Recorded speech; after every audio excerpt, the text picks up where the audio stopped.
Good evening everyone. तो हम लोग फार्म मशीनरी एंड पावर पढ़ रहे थे। तो प्रीवियस लेक्चर में हम लोगों ने डिस्कस किया था मैकेनाइजेशन के ऊपर, क्या उसके एडवांटेज हैं, क्या उनका डिसएडवांटेज हैं। इसके बाद हम लोगों ने डिस्कस की थी tractor and types of tractor, जहाँ पे हम लोगों ने डिस्कस किया था अलग अलग टाइप के ट्रैक्टर्स। और मैंने आपको बताया था कि कौन से ऐसे ट्रैक्टर हैं जो कि एग्रीकल्चर पर्पज़ के लिए अच्छे होते हैं और हर एक ट्रैक्टर्स का क्या एडवांटेज है, क्या डिसएडवांटेज है, किस पर्पज़ के लिए यूज़ करते हैं। फिर हम लोगों ने बात की थी types of energy and sources of energy. That means कि अभी तक हम लोगों ने जितने टॉपिक पढ़े हैं सब अच्छे टॉपिक हैं, सबसे क्वेश्चन आते हैं और अच्छे खासे मार्क्स के क्वेश्चन आते हैं। ठीक है, तो आप उन सब लेक्चर को अच्छे तरीके से विजिट कीजिए। आप जाके उसे हमारे प्लेलिस्ट के ऊपर विजिट कर सकते हैं। वहाँ पे हमने already farm machinery and power का एक प्लेलिस्ट बना रखा है। ठीक है, तो फ्रेंड्स हम लोग आज डिस्कस करेंगे एक मोस्ट इंपॉर्टेंट टॉपिक जिसको मोस्ट ऑफ द बच्चे समझ नहीं पाते या फिर वो कंफ्यूज रहते हैं कि ये काम कैसे करता है। ठीक है, तो आज मैं आपको इस तरीके से समझाऊंगा कि आपको दोबारा इस टॉपिक पर कोई डाउट नहीं रहेगा। आपको विथ एनिमेशन में चीज़ों को समझाने का प्रयास करूँगा। ठीक है, तो फ्रेंड्स अगर आपको नोट्स चाहिए तो इसका नोट्स मैं आपको टेलीग्राम चैनल पे प्रोवाइड कर दूंगा। तो लिंक डिस्क्रिप्शन बॉक्स में गिवन है, जाइए हमारे टेलीग्राम चैनल को ज्वाइन कीजिए, जहां पे आपको नोट्स के साथ साथ क्विजेस भी प्रोवाइड की जाती हैं। ठीक है, तो फ्रेंड्स चलिए हमारे सेशन को स्टार्ट करते हैं। तो सबसे पहला हम लोग समझते हैं कि what is the actual meaning of engine. Engine का सही मीनिंग क्या होता है। तो देखिए, इंजन को आप बोल सकते हो ये एक तरह का मशीन होता है, एक तरह का मोटर होता है जो क्या करता है, एक से अधिक फॉर्म ऑफ एनर्जी को कन्वर्ट कर देता है मैकेनिकल एनर्जी में। दैट मीन्स कि इंजन वो मशीन है, वो मोटर है जो एक से अधिक फॉर्म ऑफ एनर्जी को कन्वर्ट कर देता है किसमें, मैकेनिकल एनर्जी में, जिसकी वजह से कोई ऑब्जेक्ट मोशन में आ जाता है। ठीक है, अरे भाई आपको पता है ना मैकेनिकल एनर्जी क्या होता है, जिसकी वजह से कोई ऑब्जेक्ट क्या होता है, अपने रेस्ट से वो मोशन में आ जाता है। ठीक है, दैट मीन्स कि ये काफ़ी इंटरेस्टिंग टॉपिक में से एक है। आपको यहाँ पे समझने का मौका मिलेगा कि जो गाड़ी का इंजन होता है वो कैसे काम करता है, कि हम लोग गाड़ी स्टार्ट करते हैं फिर वो गाड़ी आगे बढ़ने लगता है, इसके पीछे रीज़न क्या है। तो हम लोग आज काफ़ी इंटरेस्टिंग वे में समझने की कोशिश करेंगे। ठीक है फ्रेंड्स, तो चलिए हम लोग डिस्कस करते हैं 2 स्ट्रोक एंड 4 स्ट्रोक इंजन। सबसे पहले हम लोग 4 स्ट्रोक इंजन को डिस्कस करेंगे, देन हम लोग 2 स्ट्रोक इंजन को डिस्कस करेंगे। ऐसा इसलिए क्योंकि 4 स्ट्रोक का जो प्रोसेस है वो लोग समझ नहीं पाते हैं। अगर इसको आप समझ जाओगे तो फिर 2 स्ट्रोक इंजन कुछ भी नहीं है। ठीक है, चलिए फिर स्टार्ट करते हैं। तो सबसे पहले आपको इस डायग्राम को अच्छे तरीके से समझना पड़ेगा। ठीक है, अगर ये डायग्राम आप अपने माइंड में रखते हो तभी जाके सारे प्रोसेस समझ में आएंगे। तो सबसे पहले आप देखिए कि आपको यहाँ पे एक इंजन दिखाया गया है। ठीक है, इस इंजन में आपको क्या दिखाई पड़ रहा है, यहाँ पे आपको दिखाई पड़ रहा है कि ये जो पोर्शन है आपका, ये है आपका इनलेट। इनलेट का मतलब क्या होता है, इन मतलब क्या हो रहा है कि कोई चीज़ यहाँ से एंट्री कर रहा है। दैट मीन्स कि यहाँ से एयर या फ्यूल इंटर करता है। ठीक है, यहाँ पे फिर आपको दिखाई पड़ रहा है एग्जॉस्ट।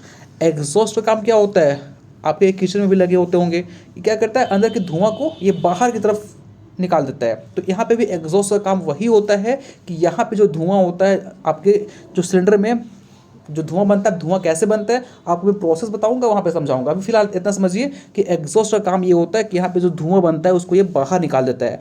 अब आप देख पा रहे हो कि सर यहाँ पे ना एक बैरियर लगा हुआ है जिसको हम इनलेट वाल्व बोलते हैं। वाल्व क्या होता है, किस चीज़ को रोकता है ये। ठीक है, अब क्योंकि सोचो यहाँ पे अगर ये वाल्व नहीं होता तो यहाँ का ऑयल इधर की तरफ चला जाता। तो यह वाल्व इसलिए लगा होता है ताकि चीज़ें आपस में इधर उधर ना चला जाए।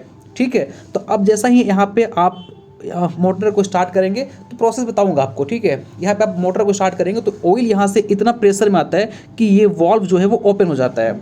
ठीक है, तो वाल्व रोके काम मतलब ये रोकने काम करता है, कोई डस्ट पार्टिकल वगैरह जब ये बंद होता है तो उसमें इंटर ना कर जाए। ठीक है, तो फिलहाल समझिए ये आपका वाल्व है। बीच में लगा होता है स्पार्क प्लग। ठीक है, दिखाई पड़ रहा है आपको। फिर देखिए यहाँ पे आपको दिखाई पड़ रहा है, ये है सिलेंडर। ठीक है, ये क्या है, सिलेंडर है।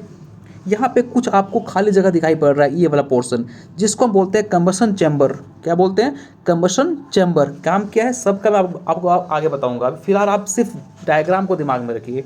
ये वाला जो पोर्शन दिखाई पड़ रहा है छोटा सा, ये है पिस्टन। ठीक है, पिस्टन क्या करता है, ऊपर नीचे मूव करता रहता है। अरे भाई आपको डॉक्टर इंजेक्शन लगाया है, आप देख पा रहे होंगे किस तरह का होता है। यहाँ पे नीडल लगा होता है, यहाँ पे पिस्टन लगा होता है। दवा डॉक्टर भरता है, फिर उसको आगे की तरफ ठेलता है ना, यहाँ पे आगे की तरफ डाल करता है, फिर जिसकी वजह से मेडिसिन चला जाता है। तो पिस्टन काम यहाँ भी यही होता है, यहाँ ये ऊपर नीचे तरफ मूव करता रहता है। तो ये क्या है, पिस्टन है। ठीक है, ये आपको दिखाई पड़ रहा होगा कनेक्टिंग रॉड। ये क्या है? कनेक्टिंग रॉड है। ठीक है, जो थोड़ा सा स्ट्रेट नहीं होता, ये बेंट होता है। बेंट इसलिए होता है ताकि ये जो आपको क्रैंक शाफ्ट दिखाई पड़ रहा है ये वाला, ये इजी मूव कर सके, क्योंकि ये मूव करेगा तभी जाके आपका जो कार वगैरह है उसका व्हील मूव करेगा। तो ये क्योंकि डायरेक्टली कनेक्ट होता है आपके कार के व्हील से। ठीक है, तो फिलहाल आप इतना स्ट्रक्चर को ध्यान में से समझ लिए होंगे। ठीक है, मैं फिर से रिपीट कर रहा हूँ, ये है आपका इनलेट वाल्व, फिर ये है आपका इनलेट, ये है आपका एग्जॉस्ट, यहाँ पे लगा होता है एग्जॉस्ट वाल्व, ये है आपका सिलेंडर। ठीक है, और इसको बोलते हैं हम लोग कंबशन चैम्बर, यहाँ पे लगा होता है स्पार्क प्लग। सबका फंक्शन बताऊंगा, थोड़ा पेशेंस रखिए। ये है पिस्टन, यहाँ पे देखिए ये है आपका कनेक्टिंग रॉड, यहाँ पे लगा होता है क्रैंक शाफ्ट जो कि डायरेक्ट कनेक्ट होता है आपके व्हील से। ठीक है, नो फ्रेंड्स, अब हम लोग स्टार्ट करते हैं। सबसे पहले समझेंगे हम लोग what is the actual meaning of stroke. Stroke का मतलब क्या होता है, क्योंकि हम 4 स्ट्रोक तो पढ़ लिए, 2 स्ट्रोक पढ़ लिए, लेकिन स्ट्रोक का एक्चुअल मीनिंग ही क्या होता है पता ही नहीं है। तो अब देखिए, आपको मैंने यहाँ पे दिखाया था पिस्टन, ये वाला पोर्शन। ये पिस्टन जो होता है वो मूव करता रहता है ऊपर नीचे, तो इसके मूवमेंट को ही हम क्या बोलते हैं? स्ट्रोक बोलते हैं। ठीक है, तो अब देखिए ये जो स्ट्रोक है, अगर ये मूव कर रहा है, अगर ये 4 बार कर रहा है, अगर ये 2 बार कर रहा है, तो उसके अकॉर्डिंग ही हम लोग क्या किए हैं, इसको अलग अलग पार्ट में डिवाइड किए हुए हैं। 2 स्ट्रोक इंजन, 4 स्ट्रोक इंजन। ठीक है, तो अभी सिर्फ आप इतना समझिए कि जो पिस्टन का मोशन होता है, फिर मोशन ऑफ पिस्टन जो होता है उसको हम क्या बोलते हैं? स्ट्रोक बोलते हैं। ठीक है, आपको यहाँ पे दिखाई पड़ रहा है कि पिस्टन क्या कर रहा है ऊपर। आप इस एनिमेशन को देखिए, यहाँ पे क्या दिखाई पड़ रहा है कि पिस्टन जो है ऊपर नीचे मूव कर रहा है, तो इसको क्या बोल रहे हैं हम लोग? स्ट्रोक बोल रहे हैं। ठीक है, समझ आ रहा है बात? चलिए आगे बात करते हैं। और अब हम लोग पहले समझते हैं 4 स्ट्रोक इंजन काम कैसे करता है। तो थोड़ा ध्यान से समझिएगा, आपको अगर ये पूरा फंक्शन समझ में आ जाएगा ना, तो आपको समझ में आ जाएगा कि कार आगे कैसे मूव करती है हम लोग इंजन को स्टार्ट करते हैं तो। ठीक है, चलिए यहाँ पे देखिए, सबसे पहले आपको यहाँ पे इंजन दिखाई पड़ रहा है। आपको मैंने बताया था इनलेट। इनलेट का काम क्या होता है कि ये जो होता है ना, कई बार एग्जाम में ये डायग्राम बना के फंक्शन पूछ देंगे, इसलिए ध्यान सुनिएगा और आपके, ताकि आप जो इतने यहाँ पे डायग्राम है, जो भी स्ट्रक्चर है उसका फंक्शन याद कर सको। तो यहाँ पे आपको इनलेट दिखाई पड़ रहा है। इनलेट क्या करता है? जब आप मोटर को स्टार्ट करते हो, जब आप अपना गाड़ी को स्टार्ट करते हो, तो ये क्या करता है? बाहर ऑयल को अंदर की तरफ ले जाता है। ऑयल के साथ साथ क्या जाएगा? एयर भी जाएगा, तभी तो आग लगेगा। तो अब इनलेट क्या करेगा? इनलेट आपने स्टार्ट किया गाड़ी को, तो ये इनलेट एयर साथ में फ्यूल को लेके अंदर की तरफ आएगा। कहाँ पे आएगा? अब यहाँ पे क्योंकि लगा होता है यहाँ पे इनलेट वाल्व, ये प्रेशर से क्या होगा? ये ओपन हो जाएगा। अब जैसे ये ओपन होता है तो ये ऑयल आपका आ जाएगा सिलेंडर में, यहाँ पे आ जाएगा। ठीक है, समझिएगा, बस यहाँ पे आ जाएगा। अब क्योंकि आएगा तो पिस्टन जो है वो नीचे की तरफ मूव करेगा। अब ये नीचे मूव करेगा तो ये आपका क्रैंक शाफ्ट है, ये मूव करेगा, ये भी मूवमेंट, इसमें भी तो मूवमेंट आएगा। ठीक है, इसलिए बेंट होता है ताकि ये इजीली क्रैंक शाफ्ट आपका घूम सके। अब ये घूमेगा तो आपका जो व्हील है वो आगे की तरफ मूव करेगा, आपको व्हील पे भी मूवमेंट आएगा। ठीक है, अब ये पिस्टन का नीचे की तरफ आ रहा है, ये पिस्टन नीचे की तरफ आएगा ऑयल के प्रेजेंस में। इसको हम लोग बोलते हैं इनटेक या फिर एडमिशन स्ट्रोक। बहुत लोग इसको इनटेक स्ट्रोक के नाम से जानते हैं। ठीक है, तो आप इसको एक और नाम याद रखिएगा, एडमिशन स्ट्रोक। जैसा आपने गाड़ी स्टार्ट किया, फ्यूल और एयर अंदर की तरफ आया। ठीक है, इसको हम बोल रहे हैं इनटेक या फिर एडमिशन स्ट्रोक। अब क्या होगा? अब देखिए, अब नीचे की तरफ आएगा और ये क्रैंक शाफ्ट अब जैसे ये घूम के ऊपर की तरफ आएगा तो ये पिस्टन भी ऊपर की तरफ मूव करेगा। अब पिस्टन ऊपर की तरफ जाएगा तो इन यहाँ जाते इस वक्त क्या होता है? ये कंप्रेशर, ये प्रेशर कॉज करता है। ठीक है, जैसे कि आप कोई चीज़ को लंबे समय तक प्रेस करके रखेंगे तो वो क्या होता है? हीट हो जाता है। तो यहाँ पे पेट्रोल भरा हुआ है, साथ में आपका एयर भी भरा हुआ है, तो अब जैसे ऊपर की तरफ जाएगा थोड़ा ये हीट हो जाता है। ठीक है, और हीट हो रहा है तो इसी को हम क्या बोलते हैं? Compression stroke. ठीक है भाई, जैसा ही आपके इंजन के अंदर तेल आया, साथ में एयर भी आ गया, तो पिस्टन नीचे की तरफ मूव कर गया। अब क्रैंक शाफ्ट भी मूव किया। अब फिर ये नीचे से ऊपर की तरफ जाएगा कि नहीं जाएगा? जाएगा। तो अब ये ऊपर जा रहा है तो फिर जो ऑयल आपके अंदर, जो इस इंजन के अंदर आए थे, वो ऊपर की तरफ जाएगा। अब जाने के दौरान क्या होता है? ये हीट हो जाता है। ठीक है, जिसको हम बोल रहे हैं कंप्रेशन स्ट्रोक। समझ आ रहा है? अब क्योंकि ऊपर की तरफ जाएगा तो यहाँ पे लगा होता है स्पार्क प्लग। अब ये क्या करता है? हल्का सा चिंगारी क्रिएट कर देता है, हल्का सा फायर ये क्रिएट करता है प्रेशर की वजह से। अब क्योंकि यहाँ पे जो पेट्रोल था वो ऑलरेडी हीट हो चुका था, साथ में एयर भी प्रेजेंट है, तो आग लगना तो बनता है। तो यहाँ पे क्या हो जाएगा? फायर हो जाएगा। दैट्स वाई इसको हम लोग बोल रहे थे कंबशन चैम्बर, क्योंकि यहाँ पे क्या होता है? फायर हो जाता है, आग लग जाता है। ठीक है, अब आग लग गया तो ये बहुत तेज़ी से पिस्टन क्या करेगा? नीचे की तरफ मूव करेगा। ठीक है, बहुत तेज़ी से ये नीचे की तरफ मूव करेगा और उतना ही तेज़ी से आपका क्रैंकशाफ्ट मूव करेगा और उतना ही तेज़ी से आपका क्या होगा, कार आगे की तरफ मूव करेगा। ठीक है, तो इसको हम लोग बोलते हैं पावर या फिर कंबसन स्ट्रोक, जो कि क्रिएट होता है आप यहाँ पे फायर होने की वजह से। ठीक है, तो दैट्स, अगर आप कंपैरिजन करेंगे तो इनटेक स्ट्रोक कंप्रेशन स्ट्रोक से मोर पावरफुल होता है आपका पावर या फिर कंबसन स्ट्रोक। ठीक है, क्योंकि ये फायर होने की वजह से क्रिएट होता है। समझ आ रहा है? फिर अब देखिए, अब फायर हुआ तो ये नीचे, पिस्टन नीचे की तरफ मूव किया। अब नीचे की तरफ मूव करने के बाद अंदर क्योंकि फायर हुआ तो यहाँ पे आपको धुआं बनेगा। ठीक है, अब धुआं जो है वो फिर ये पिस्टन ऊपर की तरफ मूव करेगा, नीचे आया था ना आग लगने की वजह से, फिर क्योंकि अंदर धुआं बन चुका है तो फिर ये यहाँ से घूम के फिर ये ऊपर की तरफ जाएगा और यहाँ पे फिर प्रेशर की वजह से एग्जॉस्ट वाल्व ओपन हो जाएगा और यहाँ से फिर धुआं बाहर की तरफ चला जाएगा, जिसको हम बोल रहे हैं एग्जॉस्ट स्ट्रोक। तो होप सो गाइज आपको पूरा प्रोसेस समझ में आ गया होगा। ठीक है, अगर नहीं समझ में आया है तो अब एक बार इस एनिमेशन को देखिए और कोई मैं इस एनिमेशन के थ्रू समझाने का प्रयास करता हूँ। सबसे पहले देखिए क्या हुआ, यहाँ पे देखिए वाल्व लगा हुआ था, है ना। आप बस एक एक स्टेप देखिएगा फिर आपको समझ भी नहीं आएगा। ठीक है, यहाँ पे वाल्व लगा हुआ है, यहाँ पे ऑयल आया, प्रेशर की वजह से ये ओपन हो गया, ओपन हुआ, फिर तेल नीचे की तरफ आया, कहाँ पे आया, सिलेंडर में आया।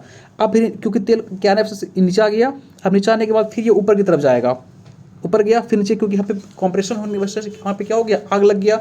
अब फिर आग लगने की वजह से फिर बहुत तेज़ी से नीचे की तरफ आया ना, देखिए आया, फिर यहाँ पे धुआं बन गया, फिर धुआं फिर ये बाहर चला गया, है ना। तो 4 स्टेप यहाँ पे क्रिएट हो रहे, दैट्स वाई कॉल्ड, इसको हम लोग इसलिए बोलते हैं, इसको क्या बोलते हैं, इसको हम लोग 4 स्ट्रोक बोलते हैं। ठीक है, अब हम बात करते हैं, क्योंकि अब अगर आपको 4 स्ट्रोक समझ आ गया होगा तो आपको ट्रू स्ट्रोक बहुत ईजी वे में समझ में आ जाएगा। देखिए यहाँ पे क्या हो रहा है, टू स्ट्रोक इंजन में क्या होता है कि यहाँ पे आपके पास इनटेक कंप्रेशन ये सब कुछ नहीं होता, यहाँ पे केवल और केवल 2 स्ट्रोक काम करता है। एक आपका कंबशन स्ट्रोक जिसको पावर स्ट्रोक बोल रहे थे, और दूसरा आपका एग्जॉस्ट स्ट्रोक। यहाँ पे क्या होता है, जैसा ही आपने अपने मोटर को ऑन किया, अपने बाईसाइकिल या फिर अपने कार को ऑन किया, तो क्या होगा कि ये जो हमारा इनटेक वाल्व है यहाँ से ऑयल आएगा और आते साथ आग लग जाएगा। यहाँ पे नीचे ऊपर होने वाला प्रोसेस नहीं है, डायरेक्ट आग लग जाएगा, डायरेक्ट आग लग गया। देख पा रहे हैं यहाँ पे जैसे ही ऑयल आया कंबशन चैम्बर में तुरंत फायर हो गया, देख पा रहे हैं आप, तुरंत फायर हो गया। अब फायर होने की वजह से क्या होगा कि यहाँ पे तुरंत धमाका होगा और फिर वो बहुत तेज़ी से नीचे की तरफ मूव करेगा। आपका पावर स्ट्रोक की वजह से पिस्टन बहुत तेज़ी से नीचे की तरफ मूव करता है। ठीक है, और फिर तुरंत यहाँ से जो धुआं बना हुआ एग्जॉस्ट स्ट्रोक से बाहर हो जाएगा।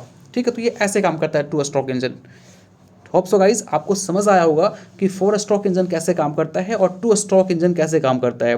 ठीक है, अब आप हमसे पूछेंगे कि सर बताइए कि इनमें से सबसे बेस्ट कौन है।